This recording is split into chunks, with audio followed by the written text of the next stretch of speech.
نعم، السلام عليكم ورحمة الله وبركاته. الحمد لله رب العالمين، وبه نستعين على أمورنا الدنيا والدين، والصلاة والسلام على أشرف الأنبياء والمرسلين سيدنا محمد صلى الله عليه وسلم وعلى آله وأصحابه وسلم تسليما كثيرا مزيدا إلى يوم الدين. وبعد، bavandimwe bayisilamu, ishimwe ikuzo ibisingizo byiza ni bya Allah subhanahu wa ta'ala. Turasaba Allah subhanahu wa ta'ala yuko yahundagaza amahoro n'imbabazi bye ku ntumwa Muhammad sallallahu alaihi wasallam. Bavandimwe bayisilamu, mu minsi yashize hari audio yacacanye, bamwe mu bantu baranyohereza bari kubaza ku magambo bari bumvishe kujyanye n'iswala ya tauba. Iswala ya tauba, aho umwe mu bigishaga kuri iyo audio bigaragara ko nkuko yabivuze ko ari umutanzania wagaragaje mu buryo surati tauba ikozwa, ariko akagaragazamo ibintu bitari ibyo bidafite naho bihuriye na ilmu. Tunasaba abantu mbere yo gushira mu bikorwa ibyo bumvishe bajye babanza babaze basobanuze, kubera ko uyu muntu hari ibintu mu gusobanura iyi swala yagaragaje bitari byo by'ibihimbano umuyisilamu agomba kwirinda. Reka tumwumveho gatoya. Alhamdulillahi rabbil alamin arrahmanir rahim maliki yawmiddin. Tuko na nyinyi hapa darasani kwa njia hii ya WhatsApp ili muweze kupata hizi darasa ndogo ndogo kwa muda mfupi, unasikiliza na utakuwa umeelewa. Sasa naomba sasa uchukue kalamu na karatasi au unielewe vizuri namna ya kuiswali swalati tauba. Swalati tauba, unasimama kwenye mswala wako, unatia nia, unasema usalli sunnati tauba lillahi ta'ala. Icyambere twavuga ibingibi twarabisobanuye cyane. Abantu b'abanyabihimbano ubugomba kubamenya ni gute bigisha, umujyo wabo kwigisha nuwuhe. Abanyabihimbano mu kwigisha ku idini uzabagirwa nuko bigisha ibintu bidafite dalili. Clip y'iminota 5 n'amasegonda 57, umuntu akigisha iswala avuga ngo ni swala iri mu Buyisilamu aterekanye dalili nimwe. Kuko niba ari iswala ko twayikuye ku Imana Muhammad sallallahu alaihi wasallam, ni gute umuntu yakwigisha ikintu kidafite dalili, akivuga akagisiga amavuta kidafite gihamya ku Imana Muhammad sallallahu alaihi wasallam. Noneho atangiye ibingibi byo gukora iki, ngo byo kunuwiya, ngo byo kunuwiya, ngo ugiye kwisara uhagarara ukavuga uti ngo usalli sunnati tauba rak'atayn lillahi ta'ala Allahu akbar. Ibintu byo kubeshya. Umugambi muri ibada cyangwa se mu gusenga no mukugaragira Allah, twese turabizi biba hehe, biba ku mutima, ntabwo bivugwa. Ntabwo mutume yigeze avuga aya mateshwa ngo mana ngo ngiye gusari ngo swala runaka ngo nirakazingahe ngo mana ngo Allahu akbar. Ntabwo mutume yigeze avuga bino bintu. Ibintu bikwereka umuntu ari kwiga kuri nda, ari kwigana nande, ari kubivana hehe. Abantu bajye bamenya bavandimwe b'Abayisilamu, abantu bigisha muri idini barimo amoko abiri. Hari abantu bigisha ibintu byabo bakora mu mutwe wabo, hari n'abantu bigisha ibintu Imana n'intumwa y'Imana bigishije basangira ngendo bakabiguha gutyo. Abantu bajye bamenya kubatoranya, nawe umenye ati ngiga kuri inde. Ntabwo rero wese uri kuvuga Igiswahili, uri kuvuga Igifaransa, Icyongereza arakubera umwarimu kubigendanye na ibada zawe. Ntabwo ari byo. Ibi byo kuvuga ibada umuntu agiye gukora ntabwo biri mu idini, ntabwo biri mu idini. Ikintu cya mbere yabeshye uyu Muswahili wo mu Tanzania. Allahu akbar. Ama unasema usalli sunnati tauba rak'atayn lillahi ta'ala Allahu akbar. Uri kubeshya urimo urabeshya wa mu Tanzania we. Unasema hivi usalli sunnati tauba rak'atayn lillahi ta'ala Allahu akbar. Uwajya gusari akavuga bino bintu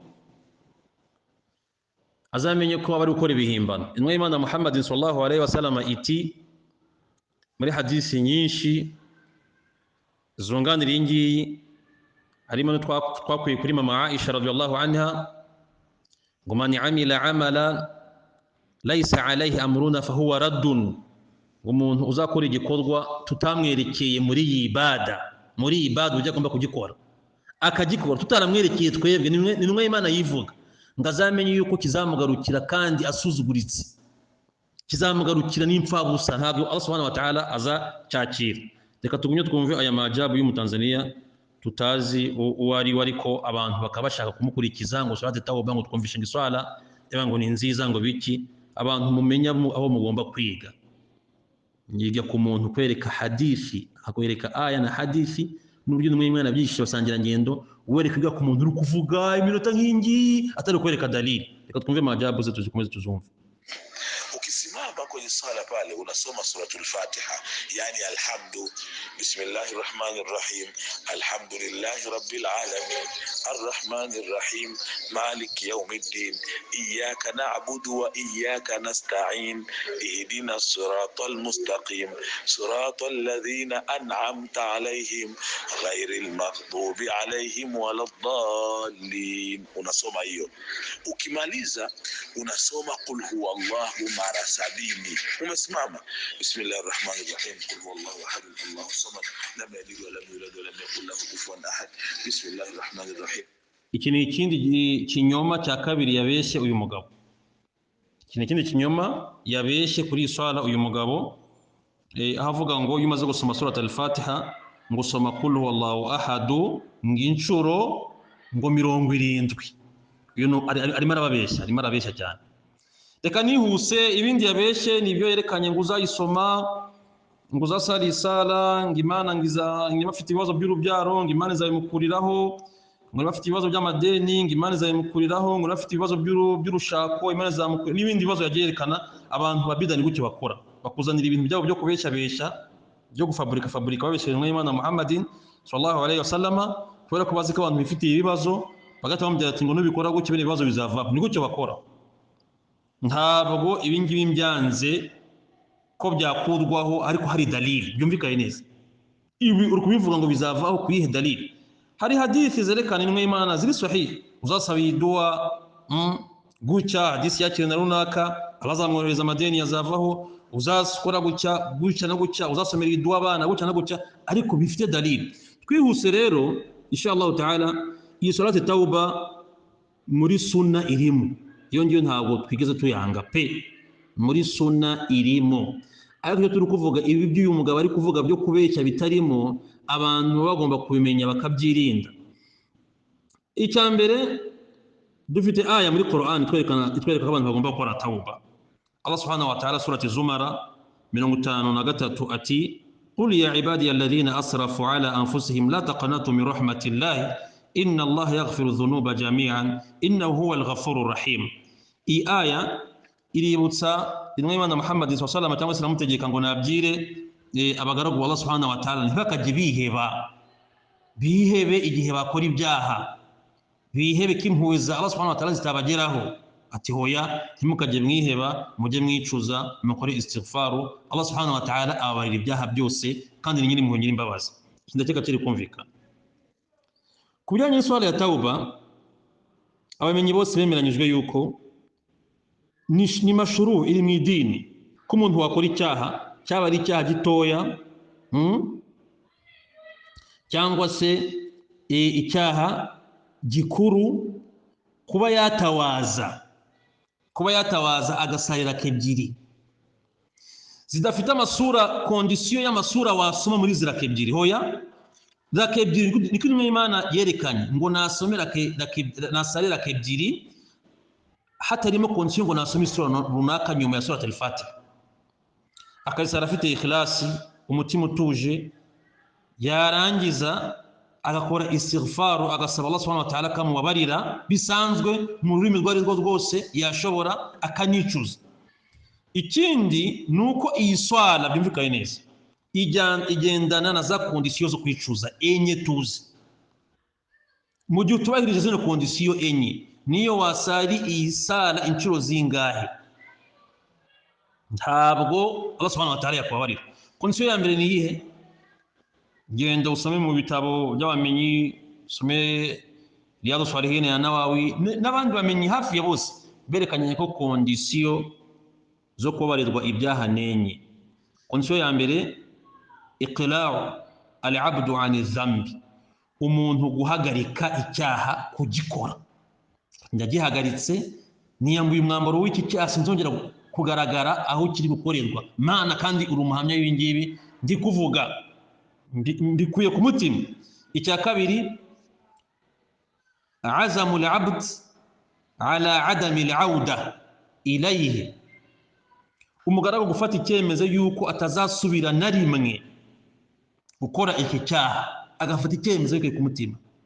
Ku nshuro ya gatatu, nadamu al-abd ala dhanbi fa'alahu, umugaragu kuribwa n'iki cyaha no gushavura kubera iki cyaha no kwicuza kubera iki cyaha no kumva ababaye agahinda kubera iki cyaha. Apana gusa ngo ugiye hariya ngo usayira kebyiri bisibirangira aho, bigomba kujyanana niba uje gukora tauba n'izi kondisiyo. Kondisiyo ya gatatu, warada al-huquq ila ahliha in kana dhanbu mutaalliq bihaqqi adami, gusubiza ukuri kw'abandi niba hari ukuri watwaye muri icyo cyaha kuri nyirako. Waragiye hariya ubiba abantu b'abandi, waragiye hariya wambura icyubahiro abantu b'abandi, waragiye hariya ukora amakosa mu cyubahiro cy'abandi, kubita umuntu w'abandi, ugomba kumusura ukamusaba imbabazi, ukamusubiza ukuri kwe niba wagutwaye. Igihe icyo ari cyo cyose umuntu atubahirije izi kondisiyo, ntabwo iyi swala Allah subhanahu wa ta'ala y'impamvu yuko amubabarira igihe atubahirije izi kondisiyo nk'uko abamenyi bagiye babigaragaza. Izi kondisiyo nizo zigomba kujyana na iriya nakuriya gusaba iriya swala cyangwa se gukora swala ya tauba. Iyi swala rero hari hadisi zagiye zigarukaho, nibyo nababwiraga, niba ugiye kwigisha umuntu mubwire hadisi. Tuvuga hari hadisi yakiriwe na Imam Ahmad, ni hadisi mu gitabo cya Imam Ahmad ni y'ibihumbi 26,998. Imam Albani yavuze yuko ari hadisi sahih. Intumwa y'Imana Muhammad sallallahu alayhi wa sallam iti, man tawaddaa, umuntu uzatawaza yamara gutawaza.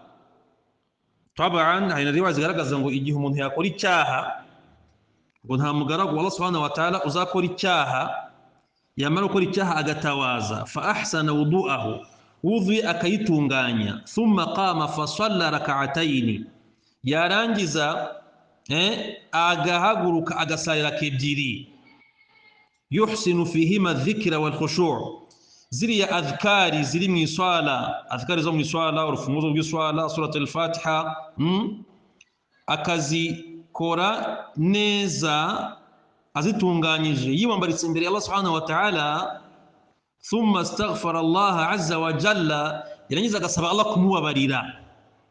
Apana biriya yavuze ngo 70, ko ngo istighfar 70, ntabwo hadisi uri kuvuga inciro runaka, wowe gusa ngo usaba Allah ko kubabarira, ngo ghafara lahu, ngo Allah aramubabarira. Iyi ni hadisi iri kwa Imam Ahmad.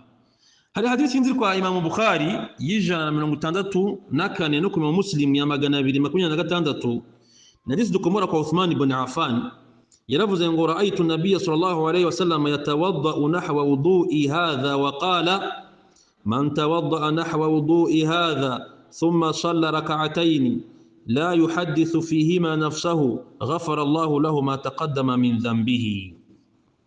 Uthman ibn Affan radiyallahu anhu ati, intumwa y'Imana narayibonye, nabonye intumwa y'Imana iri gutawaza, irangije iravuga ati uzatawaza nk'uko ntawaje, ni ukuvuga ngo wudhu inoze imeze neza.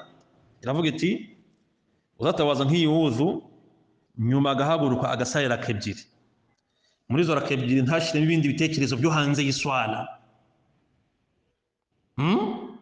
nta yiganiriza cyangwa se ngazana ibitekerezo muri we biri hanze y'iswala, akaguma mu bitekerezo bijyanye n'iswala, ngo usibye ko ghafara Allahu lahu ma taqaddama min dhanbi, ngo Allah subhanahu wa ta'ala azamubabarira ibyaha bye. Abantu b'Islamu rero, iyi salati tauba iri mu idini, no gusalira kebyiri zidafite kondisiyo yo gusoma surat al-Ikhlas inshuro 70 cyangwa se gukora istighfar nyuma ya inshuro 70, ububahirije izi kondisiyo za tauba, kureka icyaha, kwicuza icyaha no gusubiza ukuri kw'abandi, biiznillah Allah ya kubabarira. Rero tujye twirinda abantu baduhereza inyigisho zidafite umwimerere mu idini, zidafite umwimerere ku ntumwa y'Imana, cyane cyane inyigisho zitubwira amasengesho tugomba gukora, tujye tubirinda. Reka dusozereza aha ngaha inshallah, wallahu a'lam, wa sallallahu ala sayyidina Muhammadin sallallahu alayhi wa sallam, wa salamu alaykum wa rahmatullahi wa barakatuh.